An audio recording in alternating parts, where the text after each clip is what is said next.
Bien, buenos días. Gracias por asistir al arranque del semestre del ciclo de conferencias del Centro de Estudios China-México. Como estamos estrenando año, tenemos mucha información que se nos ha venido generando, que no acumulando, ¿sí?, en el centro. Entonces, el primero es justamente que hoy estamos iniciando el ciclo de conferencias, que los de casa ya saben que dura todo el semestre, cada 15 días. Entonces, si quieren el programa, se meten a la página del Sechimex y ahí bajan el programa completo.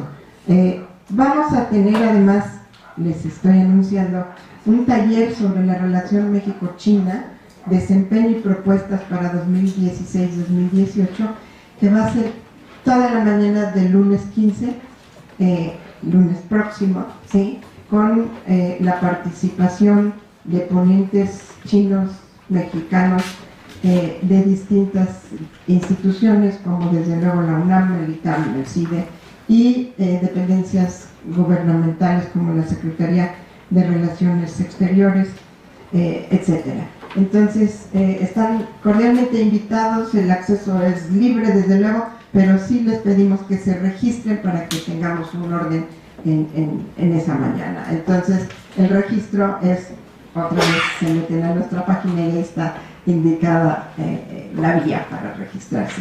También les comento que tenemos ahora la convocatoria, eso es para los que están terminando la licenciatura, para que hagan su servicio social con nosotros en el Sechimex. La información, además de estar en la página del centro, ahí tenemos unos volantes en donde está toda la información. Y también les estoy anunciando que salió el último número de los cuadernos del Sechimex, la retórica de la interdependencia entre China y la Unión Europea, algunas tendencias para el siglo XXI. También se puede bajar de la página, ya lo saben. Entonces, corran, que no se les acumule, porque pronto va a salir el siguiente y entonces ya tienen que tener este listo. Bien, esta mañana vamos a tener una discusión muy interesante a cargo de dos connotados profesores del posgrado en Economía de la UNAM. Nuestro invitado especial, el doctor Leonel Corona Treviño, máximo especialista en ciencia y tecnología, coordinador del área del mismo tema en el posgrado de Economía y desde luego autor de un sinnúmero de libros y artículos y desde luego reconocido internacionalmente por su trabajo en esta área. Y por el otro lado está el doctor Enrique Dussel, a quien conocen todos, coordinador del Sechimex, y para quien no necesita hacer más presentaciones. La mecánica, para sobre todo el doctor Leonel Corona, les proponemos, es una exposición entre ambos, que sume unos 45-50 minutos, para que después demos pie a la participación del auditorio.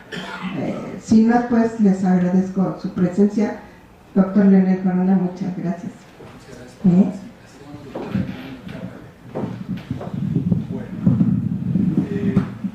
buenos días a todos y de nuevo muchas gracias por su presencia.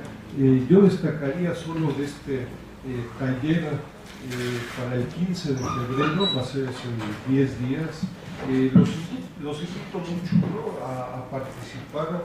Ahí la intención es de lograr una discusión, un debate, yo les diría bastante de coyuntura sexenal, ¿no?, con un grupo de funcionarios, empresarios, académicos, y sobre un análisis en términos de qué se ha hecho en este sexenio vis-a-vis China y qué es lo que se puede hacer en el corto plazo, en el mediano plazo, en lo que queda de este sexenio, con un grupo realmente interesante e importante de personalidades. Yolanda señaló algunos, yo destacaría también al director de Banobras, relevante en todo este debate de la relación con China en los últimos años, artífice también de esta discusión y ley aprobada ya sobre zonas económicas especiales, y es un realmente bastante corto taller, uno sobre la relación estratégica política, con 4 o 5 analistas, y después la relación estratégica económica con gente de economía y un grupo de organismos empresariales. Sobre la presentación del libro de Dita Ernst, me gustaría simplemente señalar o hacer un par de... esto no, entonces para acá tampoco. No, entonces esto casi no funciona.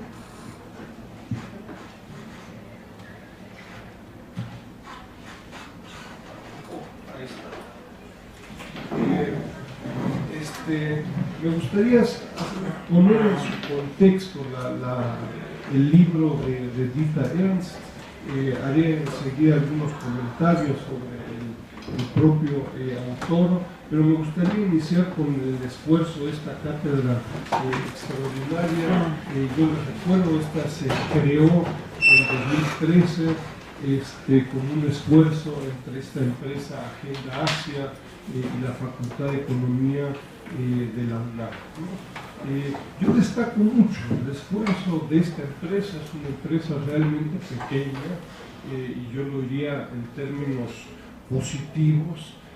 No es una Bimbo, no es una Grúa, no es Aeroméxico, no es Grupo Q, no es ninguna de estas grandes empresas que tienen enormes intereses en China y en donde, de nuevo, en términos positivos, uno esperaría que en el corto y mediano plazo, en fin, hicieran un esfuerzo para la comprensión más puntual de China, y donde el esfuerzo del Sechimex desde hace 10 años, pues es remar juntos, ¿no? Es decir, de hacer un esfuerzo con el sector público, con el sector empresarial y con otros sectores académicos del ITAM, Colegio de México, gente de Colima, del COLEF, etc., ¿no?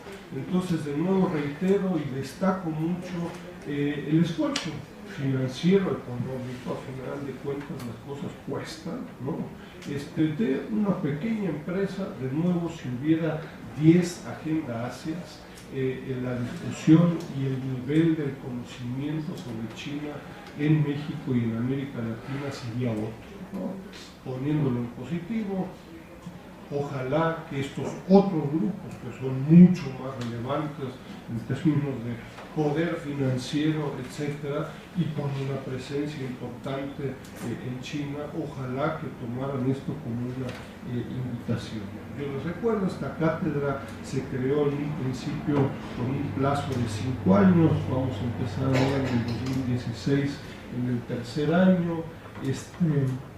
No hay muchos otros esfuerzos en América Latina de empresas al respecto, y muy relevante también es la participación ahí de un comité de selección para invitar a una persona que se considere relevante y que pueda hacer un aporte sobre el conocimiento de China en México, ¿no? Yo les recuerdo, en el 2014 participó Anne Stevenson Young, se publicó un libro al respecto también. Es una consultora que lleva 30 años viviendo en China, y recordarán algunos de ustedes, digo, acá está su libro también, en fin, un análisis muy crítico de China, ¿no? Que por ahí en algunos lugares nos llevó ahí a algunas discusiones, ¿no? Yo les recuerdo el resultado, o este libro, el resultado de la asistencia de Dita Ernst durante casi 3 semanas en febrero del año pasado. Dio un grupo de conferencias, hubo un grupo de actividades también con estudiantes, con el sector público y el sector empresarial, y uno de los resultados de sus actividades y de esta cátedra es justamente este libro titulado Global Production Networks, The Case of China. en inglés, ¿no? El libro tiene 6 artículos, acá están los respectivos títulos de los 6 artículos en el libro, y yo les recuerdo, Dieter Ernst, en fin, es un alemán que vive en Estados Unidos desde hace varias décadas, es probablemente uno de los más conocidos académicos que ha trabajado con las Naciones Unidas en múltiples comisiones y grupos del Departamento de Comercio en Estados Unidos, en el Senado de Estados Unidos. Estuvo alrededor de 15 años en el BRI, en la Universidad de Berkeley, y actualmente hace unos 15, 20 años está en Honolulu, en Hawái. Es probablemente uno de los mayores conocedores sobre el tema de telecomunicaciones, semiconductores en Asia y particularmente en China, con un esfuerzo empírico importante. Tiene todo un grupo de colaboradores en diversos lugares con atención y especialización en esta temática y en procesos y productos muy específicos, ¿no? Entonces, esta fue la razón por la cual se lo invitó. Nos pareció resultado de este comité de selección de que era una persona que podía ofrecer un análisis interesante, relevante, un aporte sobre un esfuerzo de China en este ámbito, telecomunicaciones y semiconductores, y de ahí es que se obtuvieron estos 6 documentos, la mayoría ya publicados en diferentes working papers, y en algunos casos se actualizaron algunos, ¿no? Algunos temas que yo quisiera destacar del documento. Dieter Ernst es el padre, la madre, si ustedes quieren, de este concepto de Global Production Networks, redes globales de producción. Incluye también este otro concepto de redes de innovación, Global Innovation Networks, en donde, en fin, plantea, no sé si es la mejor traducción, pero que estos flagships, es decir, estos líderes de estas redes globales de producción, estas marcas, no creo que sea la mejor traducción, en fin, juegan un papel crítico en términos de estándares, en términos de patentes, y que es fundamental, particularmente para la electrónica, telecomunicaciones, semiconductores, comprender los procesos, las particularidades de estas empresas que dictan de nuevo estándares, patentes y todo un proceso de producción e innovación particular, ¿no? Hay un grupo de conceptos adicionales, le dedica bastante espacio al concepto de conocimiento, partiendo de su experiencia empírica y particular. El tema de la transferencia y mecanismos de transferencia de conocimiento es un tema relevante, y recordarán algunos, hizo toda una conferencia sobre el concepto de una nueva geografía del conocimiento con base en las últimas décadas, ¿no? Me parece que surgen de este debate y discusión un grupo de temas adicionales que no son de su interés explícito, pero que están implícitos en su publicación y en su análisis. Todo un debate sobre productos versus procesos, es decir, puede haber productos de alta tecnología, léase semiconductores, léase laptops, léase etcétera, pero con procesos realmente bastante primitivos, ¿no? Y por el contrario, ¿no? Uno puede imaginarse productos aparentemente de baja tecnología, con procesos muy sofisticados, ¿no? Es decir, zapatos, con procesos de alta tecnología desde una perspectiva de procesos. Eso implica que en buena parte de la economía consideramos siempre a productos de media, baja, alta tecnología, y desde esta perspectiva esto me parece que es insuficiente, ¿no? No hay, desgraciadamente, un debate explícito. Me parece que ahí nosotros tenemos que contribuir a un debate explícito entre los planteamientos de Dieter Ernst con este concepto de redes de producción global, Global Production Networks, y todo un enfoque, planteamiento en las ciencias sociales, probablemente más conocido, particularmente de Gary Gerefi, pero un grupo de autores que acá señalo también con este concepto de los encadenamientos mercantiles globales, ¿no? Me parece que hay muchísimas coincidencias, ¿no? De nuevo, desde trincheras empíricas diferentes, ¿no? Gerefi parte más bien del análisis de la cadena de hilo textil confección, particularmente, en parte también algo de la cadena autopartes automotriz con otros colegas. La trinchera empírica, si ustedes quieren, de Dieter Ernst es más bien la de telecomunicaciones, semiconductores, etc. Vincular estos autores y además con el debate de competitividad sistémica, de endogeneidad territorial, etcétera, me parece interesante, ¿no? Para el caso de la industria de semiconductores, en fin, en el libro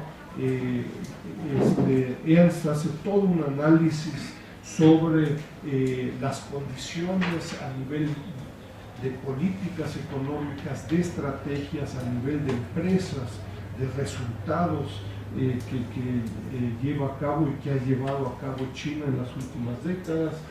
Una de sus conclusiones es que todavía China, en términos de semiconductores, no está a nivel de Estados Unidos y de Japón, todavía está en un segundo nivel. Retomaré el tema en un momento.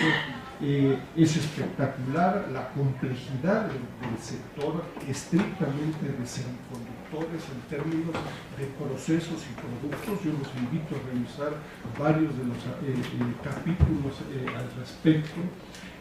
Claramente por parte de China hay una estrategia de largo plazo y, como pongo acá, nacional y nacionalista, ¿no? Es decir, con la explícita intención de apoyar a empresas de capital y de propiedad china, ¿no? Y no de otras nacionalidades. Esto lo analiza con detalle Dieter Ernst, lleva a discusiones y debates en la OMC, a tensiones con Estados Unidos, ¿no? Estás discriminando a mis empresas, dirá China. Sí, efectivamente. Nos vemos con los abogados que ustedes quieran en las próximas décadas, ¿no? Un grupo de empresas explícitas que han sido apoyadas en las últimas décadas y en los últimos 3, 4, 5 años, ¿no? Entonces, una enorme complejidad de instrumentos, mecanismos, fomento a un grupo de empresas en donde el sector público juega sin lugar a dudas un papel de enorme relevancia. Les recuerdo el sector público en términos del gobierno central, de provincias, de ciudades y de municipios, ¿no? Interesante, y acá me parece que a debate el efectivo impacto que pueden tener licencias y los patentes y los estándares como un motor o factor de innovación, ¿no? De imposición también hacia un grupo de empresas, de nuevo con el objetivo de generar empresas chinas en el área de semiconductores. Un tema, un debate me parece relevante.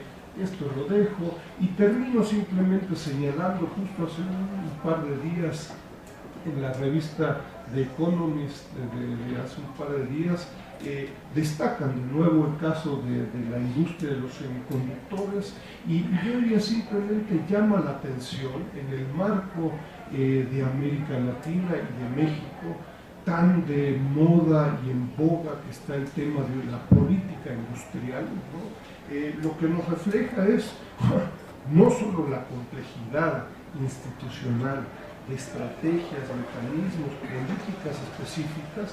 Claro, lo que se requiere son financiamiento, ¿no? Lo que se está planteando acá, y esto ya lo aborda Dieter Ernst en su libro, pero es que en los últimos 15 años China está buscando, no está buscando, sino que ha comprometido recursos de 100 a 150 mil millones de dólares estrictamente para la industria de semiconductores, con el objetivo de lograr un proceso de escalamiento y muy concretamente de sustitución de importaciones, donde el objetivo en el mediano plazo, 10 años, es producir el 70% de los semiconductores que hoy en día China está importando, ¿no? Es decir, en la actualidad está, según el Economist, China está importando la gran mayoría de los semiconductores que requiere, de iPhones, Lenovo, PCs, laptops, mainframes, etc. Y la intención es sustituir estas importaciones en un 70% en un sector de nuevo extremadamente dinámico. Y para ello, yo con eso termino, destacaría de nuevo el vínculo que muchas veces en el sector académico, hélice, debates y cooperaciones entre el sector público, el sector académico, el sector privado, y destacaría un caso muy concreto, ¿no? Este Tsinghua Group, que es una empresa que surgió de la Universidad de Tsinghua, es una de las 2-3 universidades más importantes en China, más especializada en términos de ingeniería, uno pudiera decir una especie de politécnico, ¿no? Un poli, ¿no? Con, claro, uno diría con el detalle de que tiene una capacidad de financiamiento espectacular, ¿no? Se está debatiendo en estos días si esta Tsinghua Group tiene capacidad, no de capacidad, sino si se acepta la compra de una empresa estadounidense, Micron, por 23 mil millones de dólares, ¿no? Entonces, lo que refleja es, en fin, una triple hélice, uno diría aumentada, y con una capacidad activa de financiamiento, de integración de procesos, vinculada a una estrategia de corto, mediano y largo plazo por parte del sector público. Con ello termino. De nuevo, yo invito a revisar el documento está acá, pero también lo pueden bajar sin costo alguno del portal del CECHIMEX. Muchas gracias.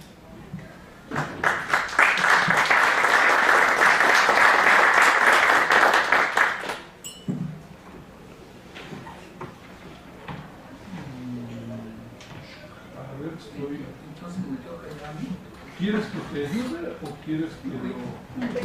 ¿Sí? Creo que lo más fácil es comenzar.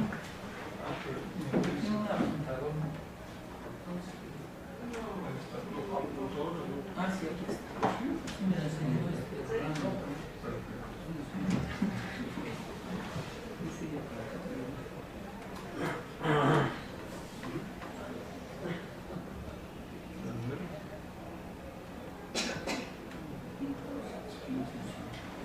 Bueno, muchísimas gracias. Considero un honor la invitación para participar en este foro del CECHIMEX, donde el conocimiento de China y de las relaciones México-China son muy importantes en distintas dimensiones. Nosotros trabajamos con la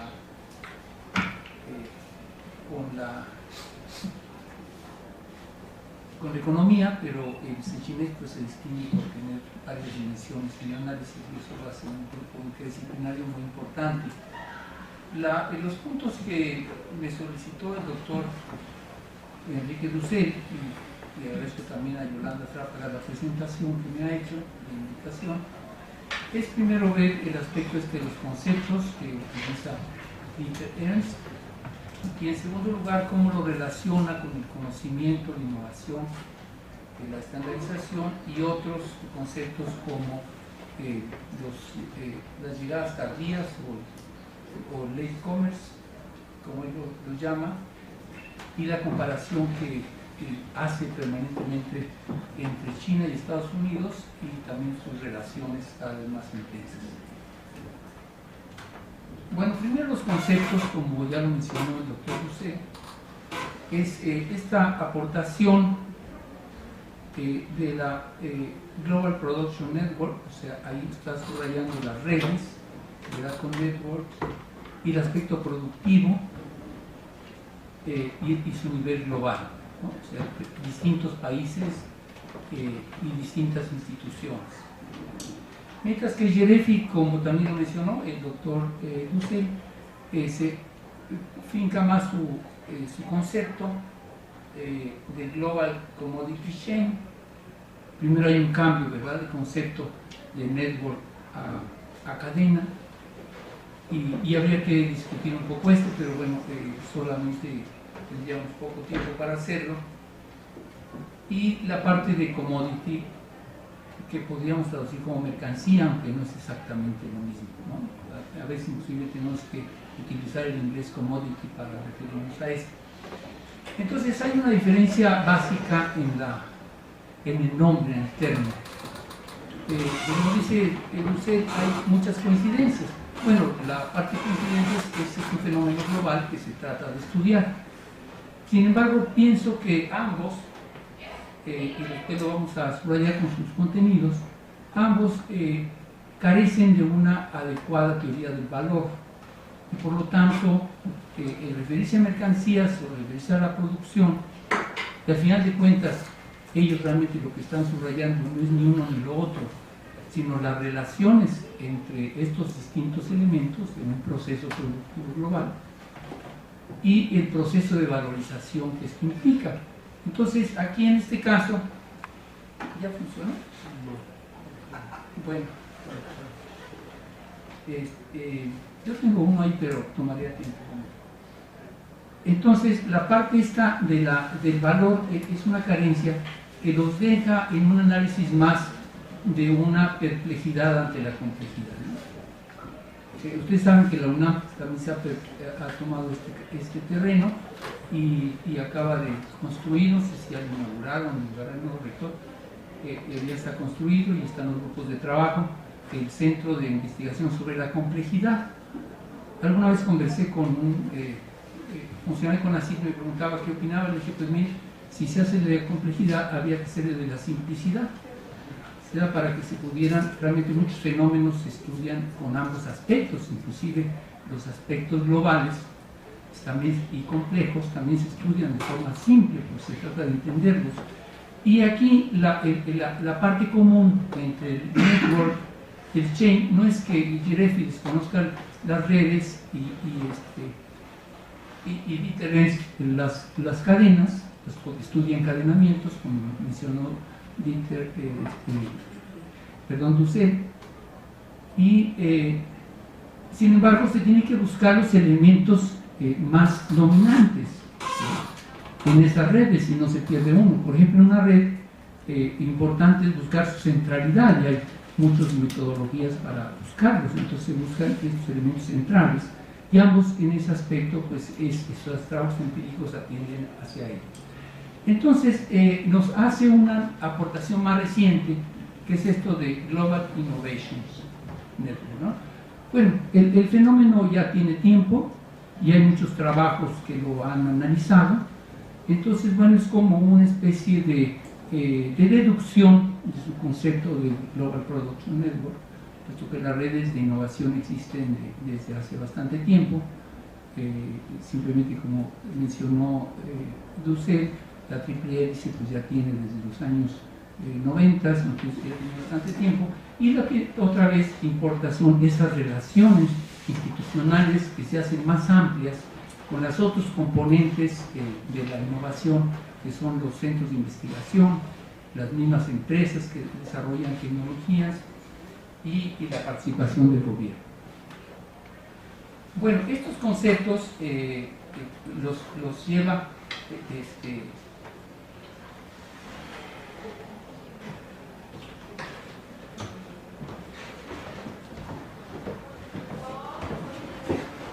la fichita.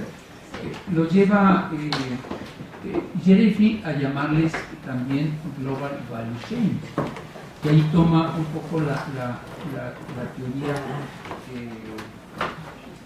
teoría del valor de Porter, pero que al final de cuentas no es más que una teoría de diferenciación de precios, de tal suerte que no hay estos tres, agregando a Porter, no hay una teoría adecuada del valor para comprender, ni existe actualmente, para comprender los fenómenos globales en el mundo.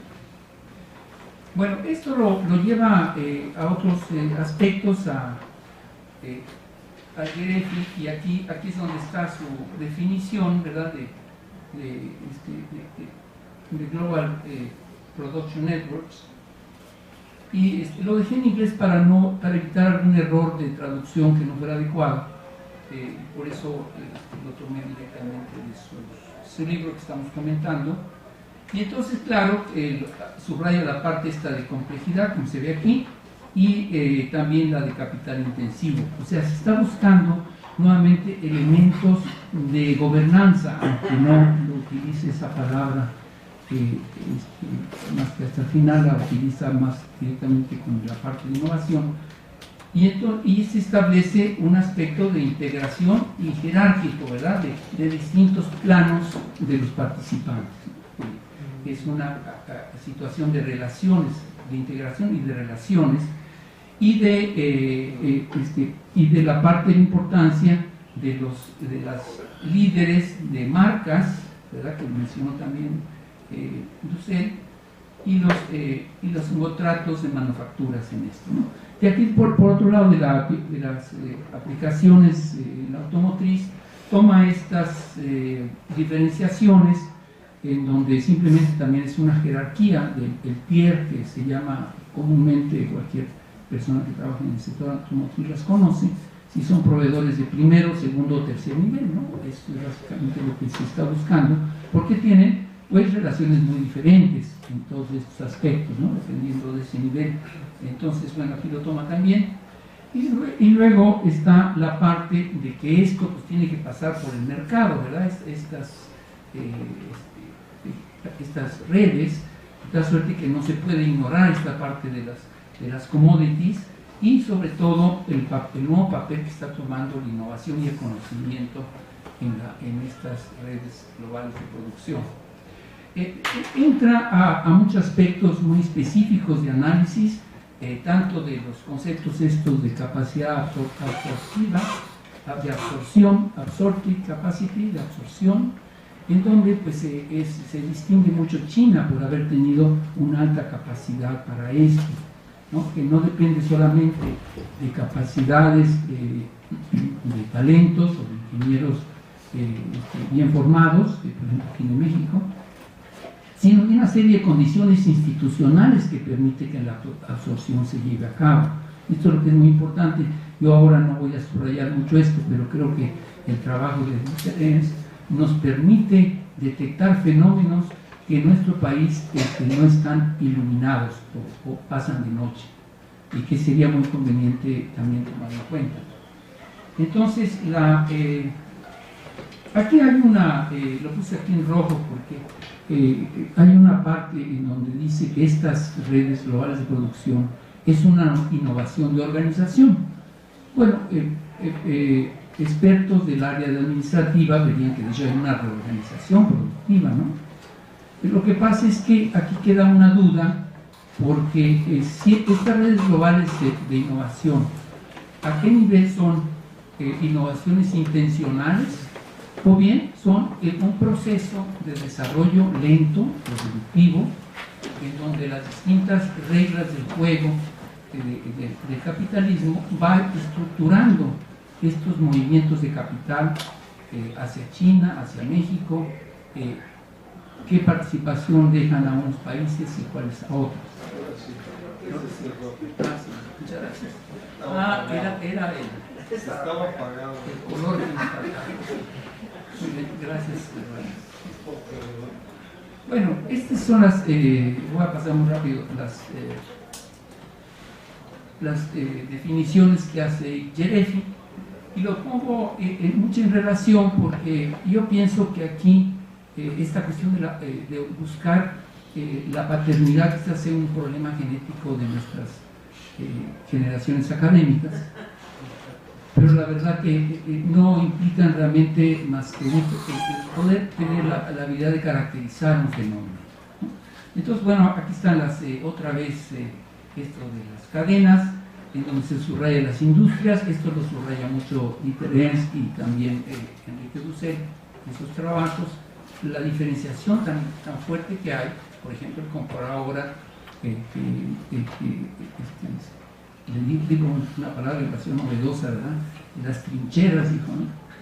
Las trincheras para Yerefi eran la cadena textil, y la de Dieter Ernst la cadena de telecomunicaciones y semiconductores, ¿no? Es decir, ¿dónde se hace el trabajo empírico? Porque claro, estas cosas no se pueden inventar nada más, sino que se tienen que probar de forma empírica para que tengan sentido. Y bueno, y otra vez aquí la cadena de valor, donde lo que subraya es un rango de actividades, o sea, estamos a nivel de la superficie, o sea, no se toman muchos otros conceptos importantes, como por ejemplo la transferencia de valor. ¿Por qué en nuestro país se queda tan poco valor económico, aunque se participe de forma muy intensa en industria aeronáutica o en industria, sobre todo automotriz? Entonces, bueno, ese es un problema. Estas son la caracterización que hace Yerefi, y la pongo ahí no para profundizarla, sino para mostrar que también pues está viendo redes, ¿verdad? O sea, que redes se puede hacer más complejo, pero sobre todo lo que está buscando es la gobernanza. Y creo que este es un concepto que también está utilizando Ernst, pero de manera implícita, no explícita. Y luego hay un problema pues de control de la cadena. Entonces, ¿cómo se puede tener control de la cadena? ¿Por qué se puede tener control desde el diseño? Si hablamos, por ejemplo, de la industria textil, el caso de los tenis, alguien debe traer y tenis, no tenemos tenis quizás hoy, pero los tenis Nike, ¿verdad? Que se controla la cadena a partir del diseño, ¿no? La innovación en el diseño. ¿Y por qué en otro campo, en la industria automotriz, se controla la cadena a partir del ensamble? ¿Verdad? Se controla la cadena, se implica también el diseño. Entonces, estos cambios son importantes a tomar en cuenta para ese concepto. Estos son los conceptos que subraya básicamente, y en la parte de conocimiento de interés, que lo mencionó de manera explícita Enrique, que es la innovación, las patentes y los estándares, ¿no? Y los estándares. Le da subraya mucho en dos trabajos y en otros también, pero explícitamente en dos de ellos la parte de la estandarización, y esto nos lleva más a la dimensión política, porque los estándares implica una capacidad de control.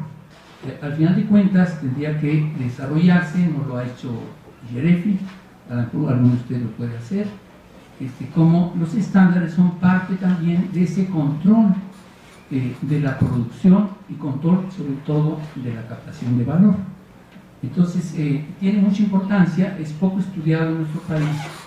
Aquí lo único que hacemos generalmente es simplemente llamarle la norma mexicana, no, porque tenemos ese derecho de poner el nombre, y lo que se hace es que se traduce al español o al mexicano la norma que está en el contexto internacional, en el contexto nacional. Entonces, sin embargo, aquí el caso de China es interesante porque ellos están planteando, y cosa que en México se plantea poco, aunque si hay algunos trabajos al respecto, que plantean las normas sobre todo para las capacidades endógenas o las capacidades indígenas, ¿no? Que utilizan esta palabra las capacidades locales, ¿no? Las capacidades locales, es posible generar normas, pero no se tiene este sentido del empoderamiento que tiene para llevarse a cabo. ¿Por qué, por ejemplo, cosas que conocemos, ¿no? Porque los consumimos, por qué, por ejemplo, ha tomado más importancia la piña de Hawái que la piña mexicana? La piña mexicana es más sabrosa, es más grande, sin embargo cada vez las tenemos más chiquitas porque las piñas que controlan la norma vienen de Hawái y se controla de esa manera un mercado, ¿verdad? De la parte del mercado. Entonces es un ejemplo solamente para ver que sí, el enfocar la estandarización es un aspecto muy importante. Bueno, aquí por un lado Internet nos dice que los Estados Unidos están con un modelo donde estos elementos se generan básicamente por el mercado y que en China estos elementos, sin perder que hay mercado, desde luego, se controlan básicamente desde las políticas de gobierno, ¿no? Hay un contraste importante entre esos dos comportamientos de China y México. Esto se hace desde luego a partir de instituciones específicas, por ejemplo, en las patentes es muy conocida la USPTO, la Organización de Patentes de Estados Unidos, que es muy importante para los análisis estadísticos. Esta es una cualidad que hay que subrayar para los estudios, ¿no? El manejo estadístico de estas patentes es de muy alta calidad en Estados Unidos, y en China es el SAC, que es la oficina también de las patentes de la República China. Perdón, el SAC, perdón, me equivoqué. El SAC es para los estándares, es el Standard Administration of China, the Commission of China, Commission of China, este SAC. Y por otro lado, de las patentes se llama CIPO aquí, bueno, pues son nombres nada más de las patentes. Yo realmente estuve en China hace mucho tiempo, cuando empezaba el despegue chino, y me llamó la atención el tamaño del edificio de patentes que estaban construyendo. Y dije, pero ¿para qué tiene un edificio tan grande? Bueno, pues ellos tenían una visión realmente de largo plazo, ¿verdad? Ahora debe ser más grande todavía. Y bueno, la innovación depende de muchas instituciones muy variadas, ¿no? Lo vamos a ver ahora.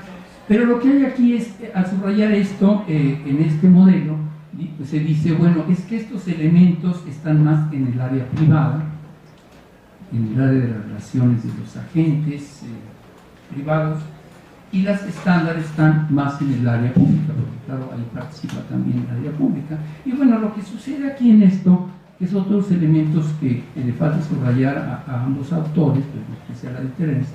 Él maneja mucho el concepto de conflicto y de cooperación, que efectivamente son expresiones de fuerzas contrarias, pero lo que ocurre realmente es una serie de contradicciones entre ambos, ¿no?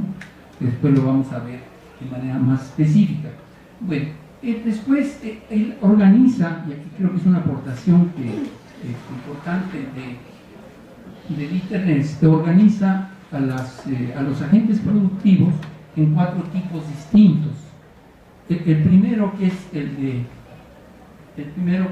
la industria de exportación, en donde domina más o menos, según los datos, ahí decía como el 58% de las exportaciones vienen de las grandes empresas chinas, muchas de ellas de propiedad china. Entonces es un dominio muy fuerte de esto, de tal suerte que este dominio se refleja de alguna manera en el otro conjunto, pero se analizan políticas también para la industria local, ¿no? Y donde estarían precisamente las empresas estatales, ¿no?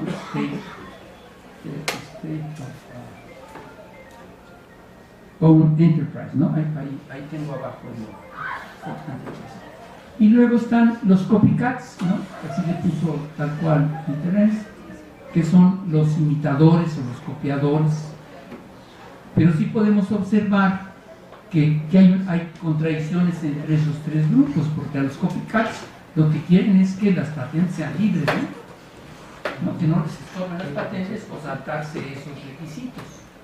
Y sigue habiendo pues una buena parte, no tengo el dato de cuánto, en China, en los que estas empresas son importantes. Mientras que las que están relacionadas con la exportación, pues les interesa más las líneas de las patentes internacionales. Entonces hay esa contradicción y ponen en cuarto grupo, y esto ya forma parte de las políticas de la República Popular China, que es las empresas relacionadas con el ministerio, que también, como en Estados Unidos, le llaman de defensa, ¿no? Entonces, esos tienen sus propias orientaciones para cada uno de estos elementos, para la innovación, para las patentes y para los estándares. Es lo que hay interacción entre ellos. Pienso que los tres primeros deberían ser considerados en el caso de México. Bueno, una cuestión nada más de ubicación. Creo que es necesario diferenciar bien que cuando hablamos de patentes nos referimos a invenciones, y cuando hablamos de innovación y sobre todo de su difusión nos referimos a los estándares. Entonces están en planos bastante diferentes y bueno, hay relación entre esos. Luego, la otra parte es este concepto de los ¿cómo lo traducirías tú? Late commerce, ¿cómo lo traduces? Late commerce. Los que llegaron tarde, aquí hay algunos que llegaron tarde, ¿no? Pero algunos tienen más capacidad de absorción que los que llegamos antes, ¿no? Se puede compensar. Entonces, ¿por qué es lo que dice el e-commerce? De hecho, no para clasificar a varios países, sino para ubicar a China, ¿no? Ubicar a China. Realmente su desarrollo es muy reciente, pues estamos hablando de 3 décadas, ¿no? Un despegue de una década, es muy reciente su desarrollo. Pero bueno, uno se preguntaría por qué no se utilizan otros conceptos, como los emergentes, que se utilizan mucho, o es emergente o no es, o bien semi-industrializados, que están más también en la literatura. Bueno, aquí los elementos del conocimiento que analiza Dieter es desde luego la propiedad intelectual, las capacidades y los intangibles, ¿no? Que son muy importantes y cada vez son más importantes. Y habla desde luego de los empresas de servicios de apoyo. Entonces aquí están la parte esta de la absorción, innovación y los estándares, ¿no? Subraya permanentemente. Entonces, los estándares están muy relacionados con los esquemas de regulación públicas, ¿no? De tal suerte que este es un aspecto importante, pero que desde el punto de vista económico es necesario ver cómo se controlan las rentas. Por ejemplo, en telecomunicaciones, apenas en este siglo hubo una lucha en telecomunicaciones por si el estándar era el europeo o era el americano, porque luego está la interconexión, intercontrabilidad. Aquí si traemos un aparato europeo no lo podemos conectar si no tenemos una parte, y son cosas muy sencillas, pero eso está relacionado no porque no se les ocurra mejorar, sino un aspecto de control.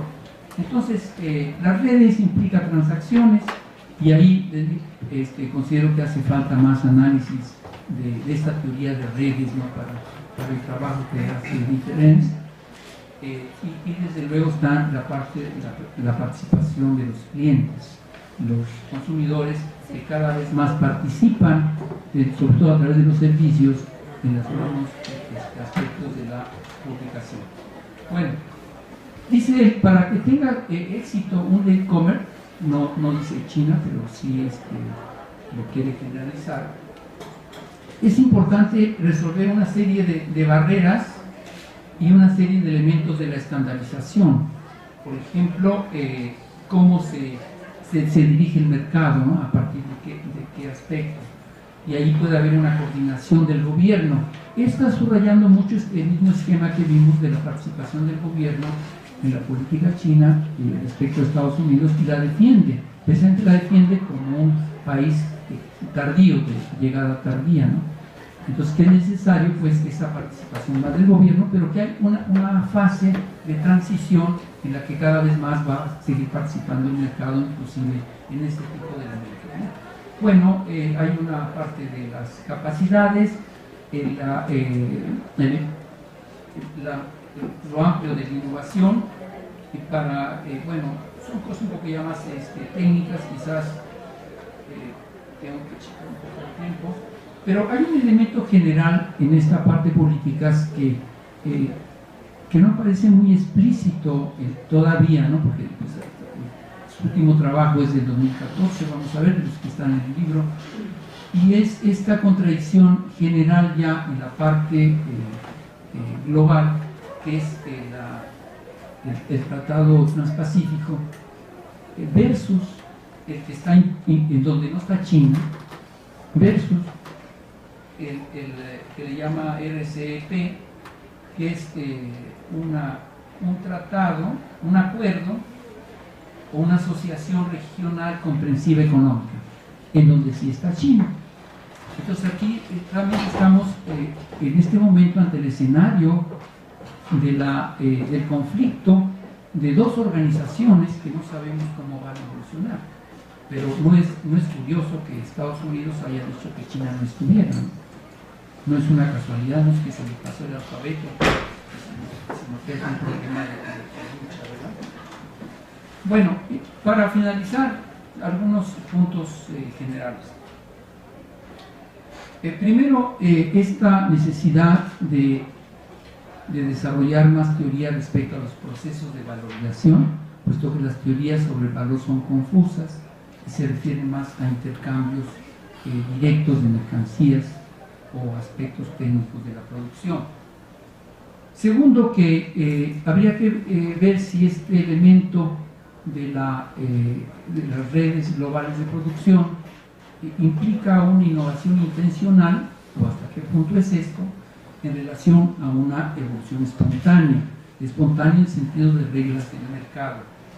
Aquí pongo este concepto porque estas redes globales, cada vez que un economista entra a estudiarlas, se sorprende al nivel de organización, ¿verdad?, que hay, del nivel de organización mundial, ¿verdad?, de detalles, de estándares, de complicaciones, porque son miles de partes que entran, por ejemplo, un automóvil que viene de distintas partes del mundo. Es decir, ¿cómo se puede organizar esto? Parece que hay entonces, dice Blanca Borja, parece que hay una mente invisible, ¿verdad?, que los organiza, pero es el resultado de una serie de operaciones que se llevan a cabo.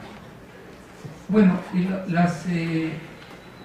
respecto a los intereses de investigación china, es en general las propuestas que hace Interens, como el de la e-commerce, y esta parte de la confrontación versus cooperación, porque tiene varios elementos en sus conclusiones en donde propone la necesidad de una mayor cooperación con los Estados Unidos. Seguramente se está dando, sin embargo parecería que la parte dominante es la confrontación, según mi punto de vista. Entonces, más bien para saltar este problema de la confrontación, creo que el análisis de contradicciones es clave, ¿verdad? El análisis de contradicción es clave para la investigación sobre China, para muchos países, pero en especial para el caso de China. ¿Cuáles son las contradicciones más importantes? Algunas nos las dice Dieter Ernst. Nos dice lo nacional versus lo regional. Por ejemplo, habla de una estandarización nacional, está también la mundial, pero luego menciona, pero hay estas provincias entre las cuales creo que se encuentra la que mencionó ahorita, no está, es Shanghái, Beijing, Hsinchu, Shenzhen, Shandong, Huangshan, están siguiendo sus propias alternativas de estandarización, o sea que hay una fuerza interna económica muy poderosa para que se lo haga, ¿no?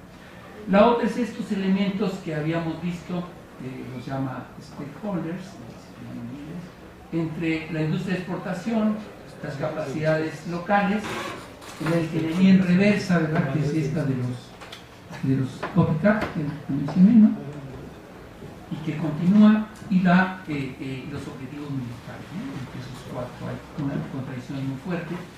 Y por último, el más general y el más difícil de predecir cómo va a evolucionar es el control político de un partido que se llama comunista con un modelo económico capitalista, ¿no? Es la más general, que tendrá que evolucionar y que tendrá que estallar y cambiar, ¿verdad?, de alguna forma. Bueno, pues esos son los puntos que ya tenemos. Muchas gracias.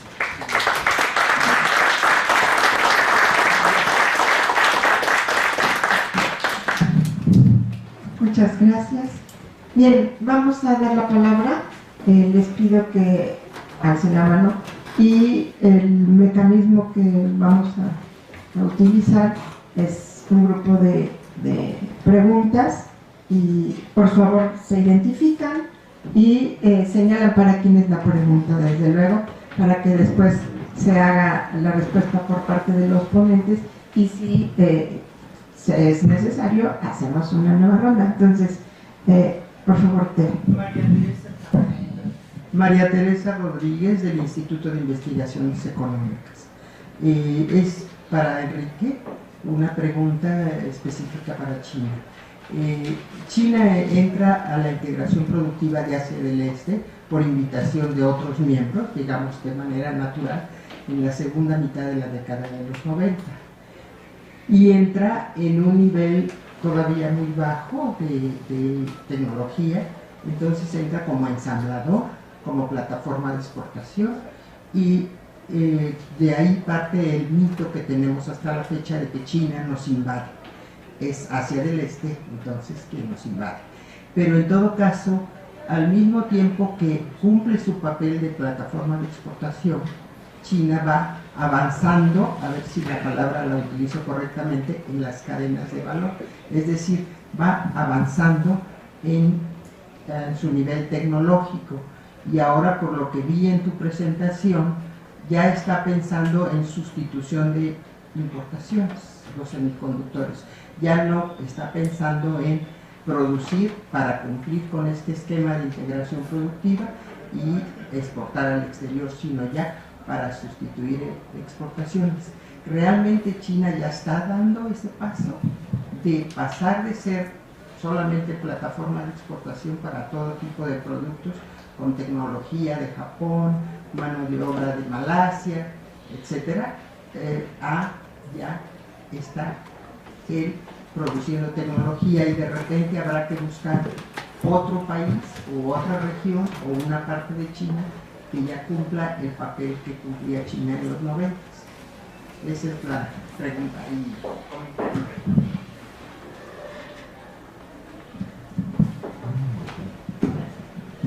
Buenos días, felicidades a ambos expositores, Enrique y Leonel Corona. Mi pregunta, comentario. Esta diferenciación que se hace entre redes globales de producción y las otras aportaciones de Jellyfish sobre cadenas de valor global, comentaba el doctor Corona que es interesante como profundizar en ello. Me parece que hace falta, digamos, ¿no? En el caso de las redes a partir del estudio que hace Ernst en el caso chino, se ve justamente esta parte de cómo la política, los instrumentos de política, ciertas instituciones contribuyen justamente a dar ese salto en el caso de China, de un país, como comentaba aquí la maestra Teresa, respecto a una producción de bajo nivel, digamos, interno de desarrollo tecnológico, a dar un salto, ¿verdad?, hacia un nivel de desarrollo endógeno, de innovación endógena, y generando pues una política de estándares, ¿no?, para difundir el conocimiento. Entonces, la pregunta va en el sentido de qué experiencias podrían, y a la luz de este taller que están convocando, qué experiencias podría aprender México respecto a lo que está haciendo China para, siendo un país de poco desarrollo tecnológico, poderse incorporar a otros procesos de innovación. Eso para el caso de Enrique, para el caso de Leonel, es que en esta perspectiva teórica hace mucho hincapié en esta necesidad de desarrollar o profundizar en una teoría del valor, que ahorita, digamos, como en esta nueva fase del capitalismo está como en ciernes, ¿no? O cómo, por dónde poder avanzar en esta nueva conceptualización de la teoría del valor. ¿Se puede identificar? Lourdes Marquina, de la Universidad Autónoma de la Ciudad de México, y colaboro con el doctor Corona en el Seminario de Economía y Administración de Ciencia y la Tecnología.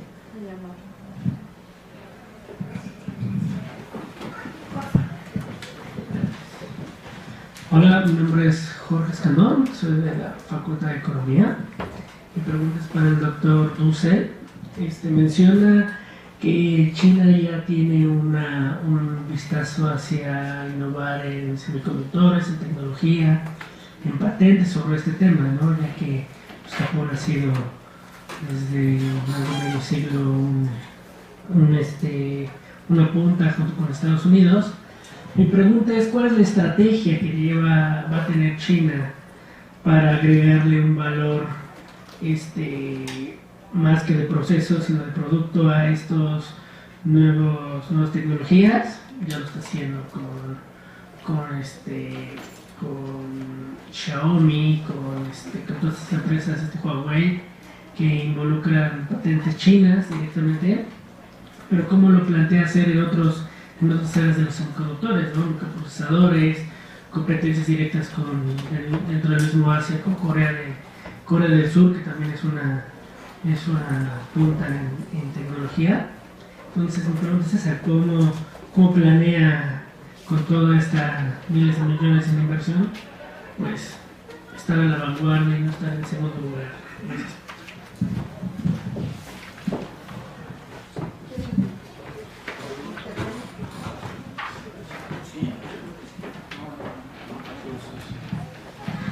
Muchas gracias de nuevo. No estamos acá con el autor, no nos ha alcanzado el presupuesto para traerlo a Hawái para estar acá con nosotros, entonces digo, o por lo menos yo no quisiera ni defender ni hacer ahí referencia al propio Dita, ¿no? Pero un par de respuestas, ¿no? A mí me parece que la experiencia de China, y si ustedes ven los análisis del Sechimex ahí en los últimos 15 años, hay un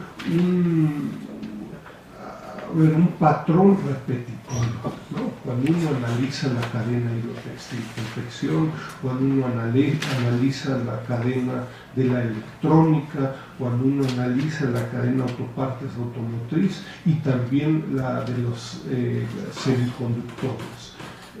No hay tiempo, pero yo diría con grandes diferencias. Nos encanta poner ahí un patrón de producción asiático. No estoy seguro, ¿no? Yo veo grandes diferencias, pero acá el tema es China, ¿no? Y yo sí veo ahí un patrón de un esfuerzo. Yo los invito a revisar un par de otros documentos de esta omnipresencia del sector público, ¿no? Que compite entre sí, ¿no? Eso es lo difícil de comprender y lo fascinante en la industria de semiconductores, concretamente, y así lo hemos presentado para la electrónica, para hidrotextil confección, para autopartes automotriz. Claro, no puede haber 20 apuestas y a ver cuál funciona y a ver cómo compiten, porque lo que estamos viviendo es una industria extremadamente intensiva en capital, ¿no? Entonces, si Tsinghua Group compra a esta empresa por $23 mil millones y decir, pues no funcionó, ¿no? Pues entonces vamos a dejar competir ahí a 20 y perdemos pues 20 por 23 mil, pues imaginarán que no hay muchos cartuchos.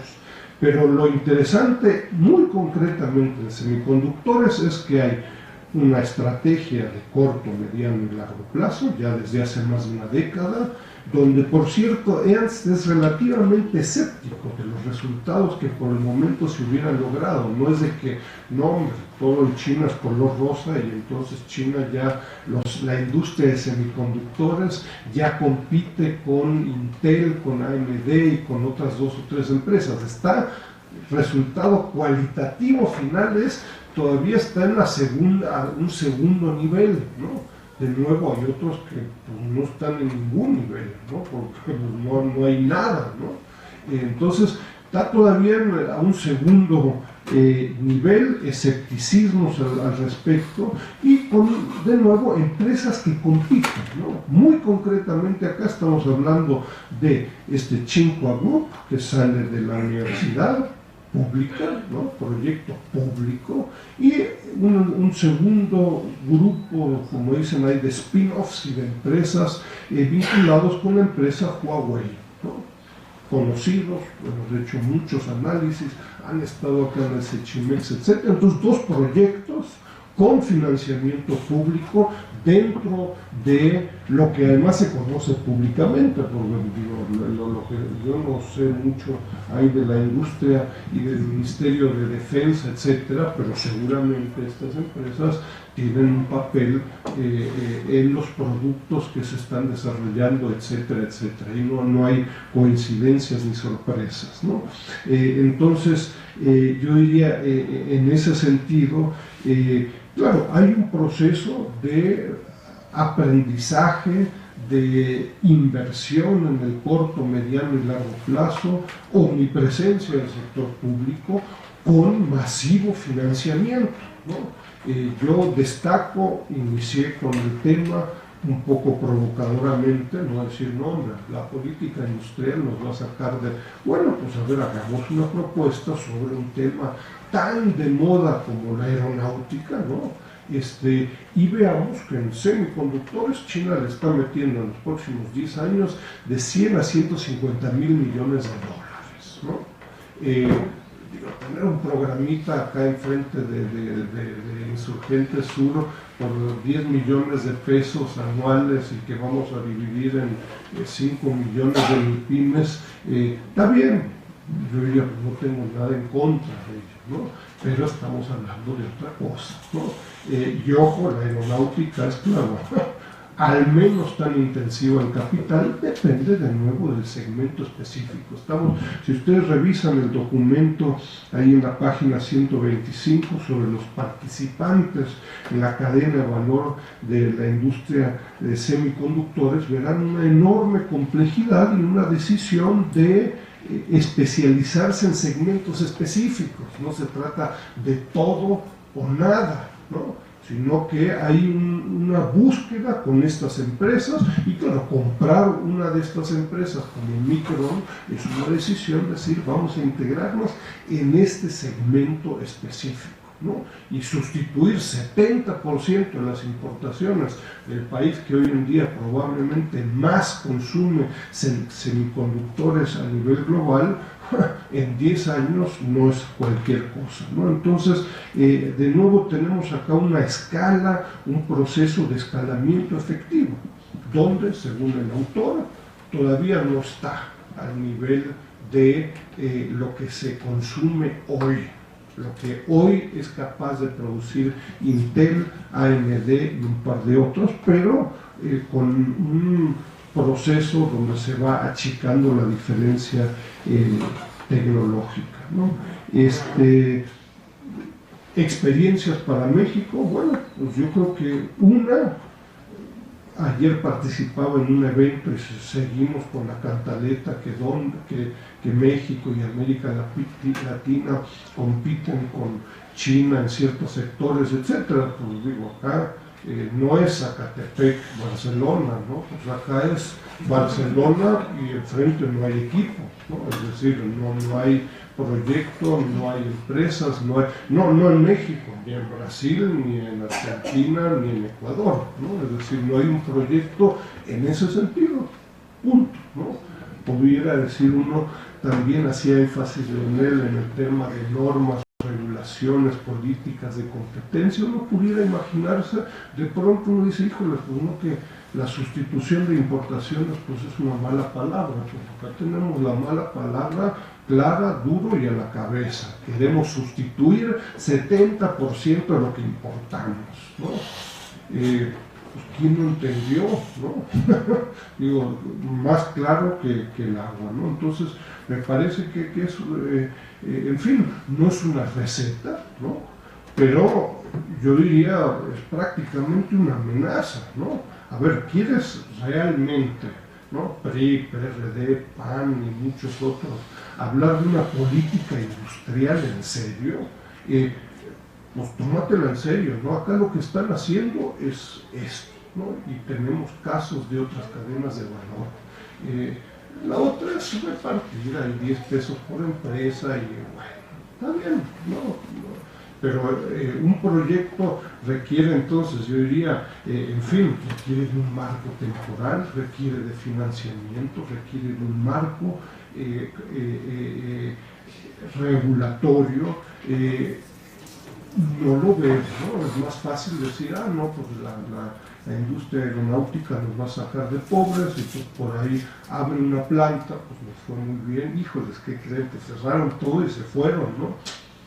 En fin, estamos más bien, dependemos de decisiones de terceros y acá lo que estamos siendo testigos o a lo que nos invita Dieter Ernst es ver un late comer, ¿no? Un país tardío, ¿no? Que está con un enorme esfuerzo financiero, organizacional, a nivel micro, con universidades, con el sector público, haciendo un esfuerzo de cerrar esta brecha sin ninguna receta. Es decir, oye, ¿eso va a funcionar? No, puede ser que en 10 años se convierta eso en un escándalo y uno diga, se los dije, ¿no?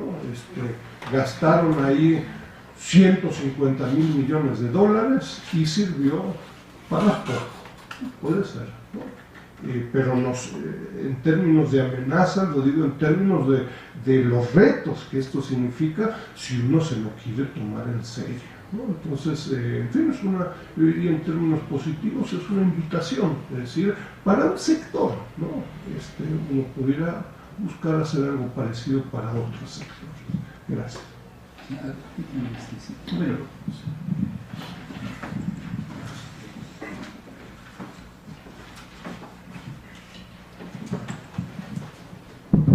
Bueno, voy a continuar con este pensamiento de Enrique.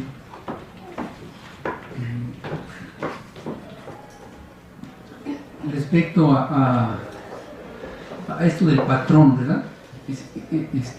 Y como de alguna manera algunas de las preguntas señalaban, Lourdes Martínez decía, bueno, ¿qué podemos aprender de estas experiencias para México? Quizás primero tendríamos que ver ese patrón, ¿no? Desde luego ese patrón en donde el gobierno participaba de manera más amplia que ahora, se tuvo en México, ¿verdad? Y dentro del modelo de sustitución de importaciones. A mí me parece que la pregunta que hizo María Teresa Rodríguez, yo creo que lo dijo claramente, es un modelo diferente al de sustitución de importaciones. Es un modelo de sustitución de importaciones para exportar, o con exportación. ¿Verdad? Ellos no están pensando, tienen un gran mercado ahora, ¿verdad? Pero ellos siempre están pensando ya en el nivel global. Entonces, si van a producir chips, no lo van a producir para el consumo interno doméstico, sino también para las grandes empresas globales que están exportando. Entonces es una sustitución, habría que generar un nuevo concepto, ¿verdad? Sí, y sustitución de importaciones, porque hay claramente importación, pero con la alternativa de la globalidad, ¿no? Del mercado global. No me puedo imaginar de otra manera, ¿no? Tendría que ser así. Sobre todo hablando de estos productos estratégicos. El otro elemento de ese patrón en nuestro país es más que un aspecto de tamaño de recursos, es más bien un problema cultural. Yo cuando escucho a Peña Nieto, y como tuve la oportunidad de hacer un trabajo de historia de Latinoamérica en México, me recuerda lo que hizo Porfirio Díaz. Señaló con mucha fuerza, hace 3 años, que iba a construir un tren rápido a Querétaro. También lo hizo Fox, ¿verdad? También lo dijo que lo iba a hacer. Entonces, bueno, se dice, ¿verdad? Se dice. Pero el problema es cómo se piensa hacer. El problema es cómo se piensa hacer siempre sobre la base cultural de que no hay capacidad interna. no hay capacidad interna para hacer pozos petroleros profundos en Pemex. Entonces, quebremos a Trenes y traigamos las empresas nacionales que sí tienen las capacidades, y son afirmaciones correctas. Pero si desde Fox se está anunciando ese tren, ¿qué nos cuesta desarrollar las capacidades, no? Digo, porque existen otros sectores similares, tecnológicos, capacidades tanto tecnológicas como productivas. Entonces, claro, ahí se le cebó el cohete, ¿verdad? Y ya se dejó de hablar del tren rápido de Querétaro, a pesar de que desde Salinas, estamos hablando aquí ya de los 80s, construyó instalación de infraestructura para un tren rápido. Sí, ¿por qué en tantos años no se puede construir la capacidad? Es un problema cultural, y también habría que agregar otra palabra, con sed de corrupción. ¿Por qué? Porque se gana mucho dinero muy rápidamente, ¿verdad? El dinero lo ponen otros, nos dan participación. ¿Para qué preocuparnos con las capacidades, no? Si la gente lo que quiere nada más es moverse rápido a Querétaro o hacia el norte. Entonces hay un problema cultural de que no existe esta endogeneidad en el conjunto de las inversiones de nuestro país. Y esto es un solo ejemplo, pero hay muchos, ¿no? En que se sigue haciendo todo pensándolo en las capacidades externas para que nos resuelvan nuestros problemas internos. Entonces, ese es un patrón general, y que tendría que, desde luego, el sector público participar, porque aquí coparticipa siempre en estas decisiones de esa manera. El otro elemento que quisiera ver es esta cuestión de cómo ir hacia el futuro, que es un problema más complicado. Entonces, lo que se está planteando hacia el futuro son escenarios elaborados por la Organización Europea de Patentes, y de veras que nos pone luego inmediatamente en problemas que están aquí, ¿verdad? Sí, ¿qué es eso de tener patentes que duren 20 años, ¿no? Cuando el conocimiento está caminando a unas velocidades tremendas y se hacen obsoletos. Las mismas empresas lo saben, ¿no? Entonces ahí inclusive los tiempos ya están obsoletos, las reglas están obsoletas, las reglas. Este es un estudio, ahí está en 2007, ¿verdad? En donde se plantean estos nuevos escenarios, y claro, lo que cuando se ponen las patentes, pues inmediatamente aparece un elemento de distintos jugadores en el mundo, y cuál puede tomar más fuerza para esos cambios, ¿no? Un escenario que de todo es poder de decidir. Entonces, cuando se plantea de los 150,000 millones, pues sí es una cantidad en 10 años, ¿dices? Sí, pero en 10 años. Es un periodo largo. Pero, por ejemplo, la deuda mexicana externa es de 165,000 millones de dólares, entonces realmente es una cantidad muy excepcional. Pero es muy probable, porque si es a 10 años es mucho tiempo, es muy probable que esta revolución del conocimiento cambie, como dice ahí la paradoja del conocimiento, está cambiando la naturaleza misma del conocimiento. Está primero revolucionando todas las ciencias, ¿verdad? La misma ciencia económica tendrá que revolucionar con los cambios que ya están dando. Entonces, 10 años es mucho tiempo en el que a lo mejor los semiconductores no va a ser el elemento ya central del procesamiento de información. Digo, es mucho tiempo para este sector, ¿verdad? Para otros es distinto.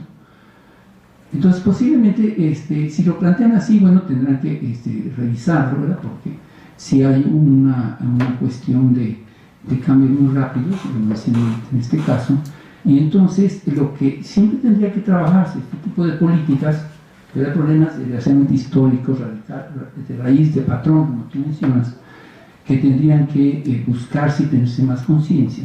Pero por otro lado, estos cambios que ya, de futuro, que ya están muchos presentes, ¿verdad? Muchos presentes en toda la parte de nuestro pensamiento, y que bueno, daría para un seminario sobre esta parte de prospectiva. Pero bueno, quería mencionar esos dos puntos.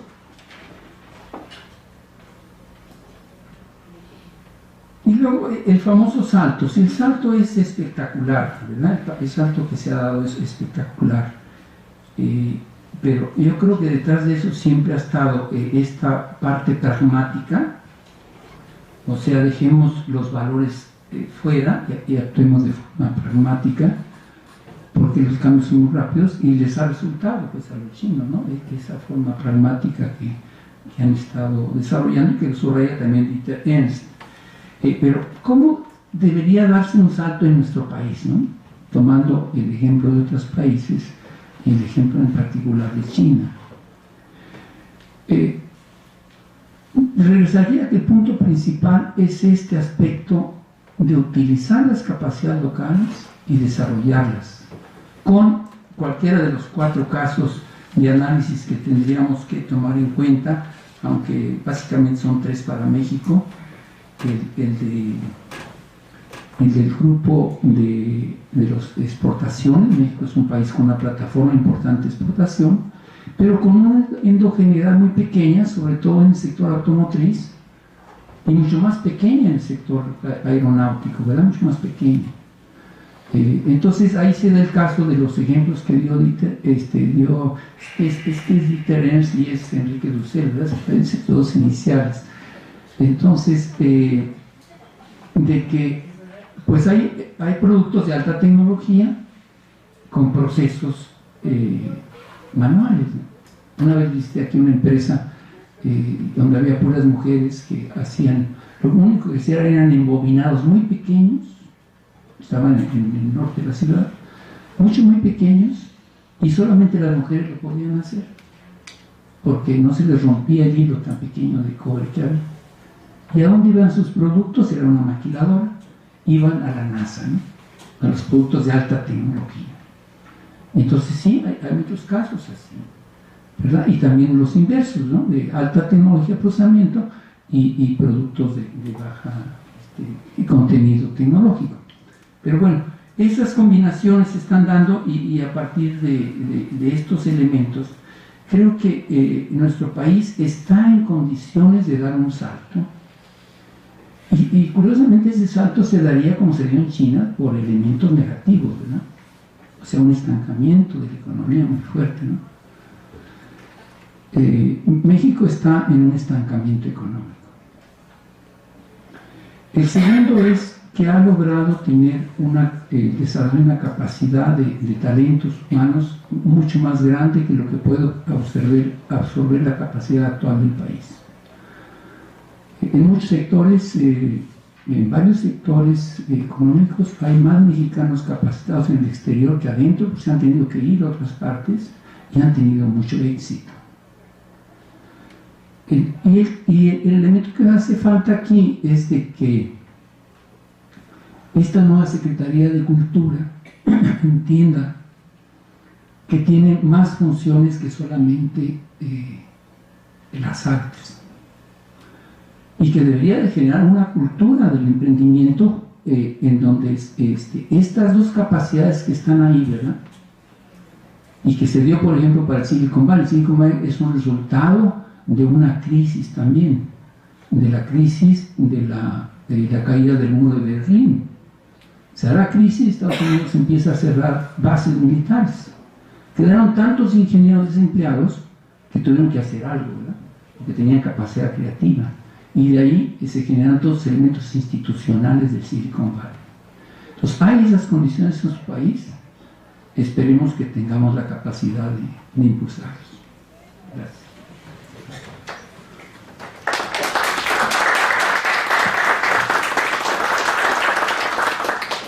Bien, ¿alguien más quiere plantear algo?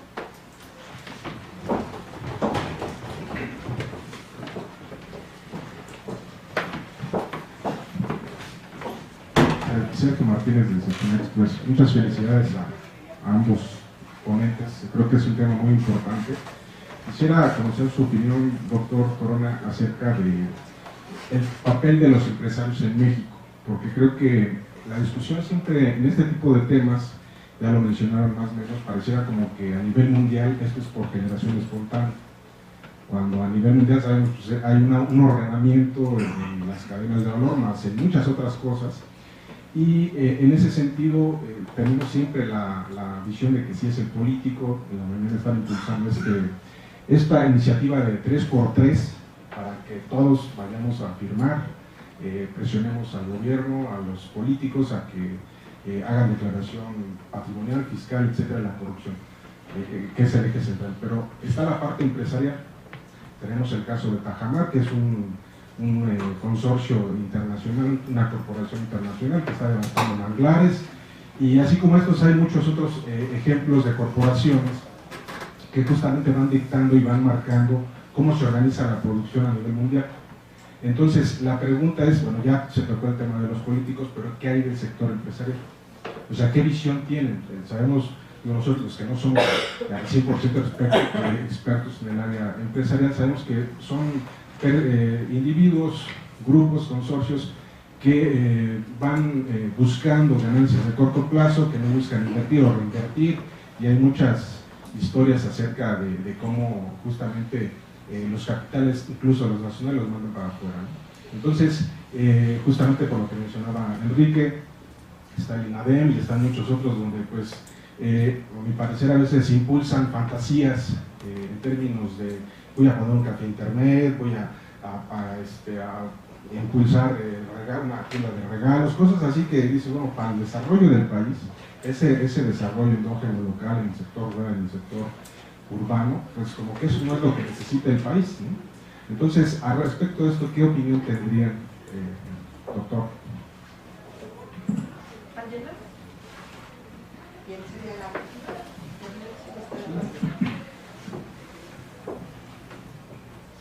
Bueno, la visión que puede tener un empresario es la de su medio ambiente institucional, ¿no? Entonces, hemos conocido en nuestro país, quizás la mayor parte de nosotros, cómo se pasó de un cierto nivel de distribución del ingreso más o menos adecuado, ¿no? Aunque la constante en nuestro país ha sido la concentración del ingreso, ¿no? Ha sido de México y de los países de América Latina. Entre Brasil y México hay poca diferencia de los niveles de Gini, ¿verdad?, de concentración de la riqueza. Pero, por ejemplo, Salinas, y además lo dijo en sus discursos públicos, dijo, es que ahora que hemos firmado el Tratado de Libre Comercio, necesitamos tener, pues, empresarios de gran tamaño para que puedan competir, ¿verdad? Pero nunca pensó en este otro aspecto de las capacidades, ¿no?, de las capacidades productivas. Y entonces tenemos lo que se llama, lo que Lincoln le llama, bueno, se acordaron ustedes, crony economy, ¿verdad? Una economía de cuates, ¿verdad? Pues entre los políticos, entre los empresarios son cuates, son amigos, ¿no?, de los grandes. Y entonces se gana dinero muy fácilmente. Porque ¿cómo es posible generar el que ha sido en varios años el millonario más número 1 del mundo en tan poco tiempo? Ni sacándose la lotería lo hubiera hecho, ¿no?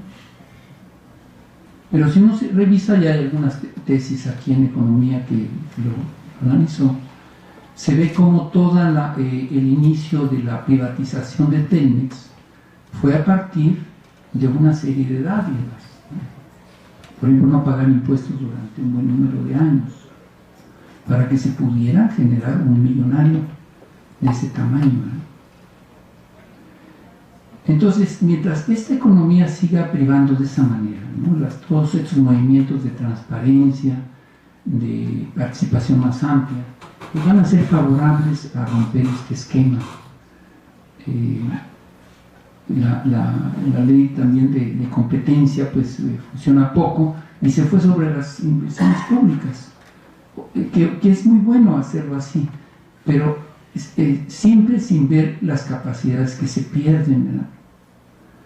Entonces también se pierden capacidades con la división de la Comisión Federal de Electricidad, y habría que ponderarse como una parte importante de las divisiones y cómo se compensa, ¿verdad?, esas capacidades que se pierden. Entonces hemos sido un país, desde la conquista hasta acá, de control de capacidades internas. Por ejemplo, durante la colonia los españoles no dejaban que se sembrara el olivo, ¿verdad? Es una barrera a desarrollar capacidades. O otra vez Porfirio Díaz que se tienen que quitar los revolucionarios el sombrero ante Porfirio Díaz porque construyó con ese esquema capitalización externa, 20.000 kilómetros de líneas férreas, y los revolucionarios construyeron 2.000, ¿verdad? Todos los periodos revolucionarios, mucho más tiempo inclusive. Entonces, ¿por qué se da esta situación? ¿No? Entonces, bueno, el libro de Carlos Fuentes es muy ilustrativo, ¿verdad? De cómo hubo una constante corrupción, ¿verdad? En el cambio de quitarle a los hacendados sus tierras y quedarse ellos con una buena parte, ¿no? Entonces hay muchas raíces de corrupción y en donde estaría esta economía de cuates, ¿verdad? Que tendríamos que romper, porque la visión del empresario no es más que la de buscar nichos donde se gane más y más fácilmente. Esa es la ley del capitalismo, ¿no? Y sucede aquí, sucede en Estados Unidos, sucede en China. China hay un buen número de millonarios ahora que también participan de una crony economy, ¿verdad? Pero además de esto hay estas otras reglas, ¿no? Además son familiares que se han vuelto millonarios muy fácilmente, aunque no tanto como el nuestro, ¿no? Nosotros realmente somos campeones. Ojalá, ¿cómo poder romper esto? Pues yo creo que estas son posibilidades como las que he mencionado ahora, pero el diagnóstico es importante para saber qué hacer, porque cambiarle la visión a un empresario pues va a ser muy difícil, ¿no? Además todo el dinero que actualmente se mueve en formas ilegales es tan fuerte, ¿no? Que también genera una obscuridad, ¿verdad? sobre el qué hacer, ¿no? Esos 10 millones que dice que para el sector aeronáutico puede ser ridículo, ¿verdad? Es ridículo realmente, ¿no? Había que pedirle a otros, ¿no? Que tienen bastante al respecto. Bueno, gracias por la pregunta. Un comentario nada más.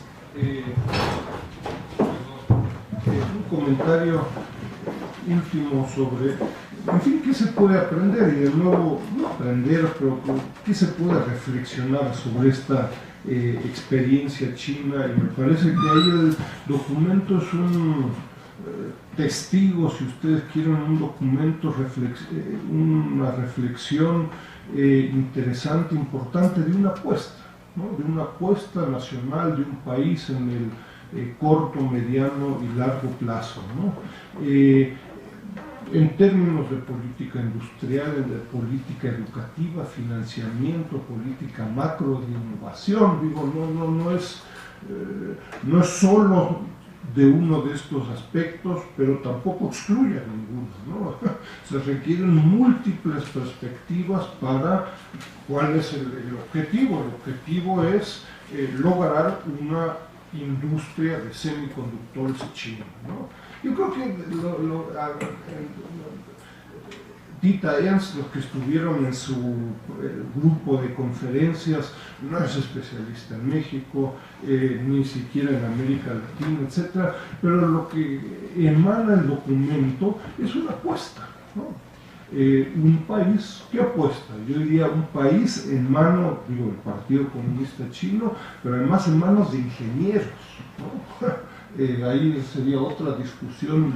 Yo diría, no hay ningún, ahora con Li Keqiang primero, ningún macroeconomista, ¿no? Que el modelo me dice que esto son ingenieros que, oye, pues si quiero construir un semiconductor, pues requiero A, B o C y D. Eso es en condiciones de mercado o no, la verdad, no me importa mucho, ¿no? Y la necesidad de una apuesta, ¿no? El país que no apuesta, pues no va a tener semiconductores nada más.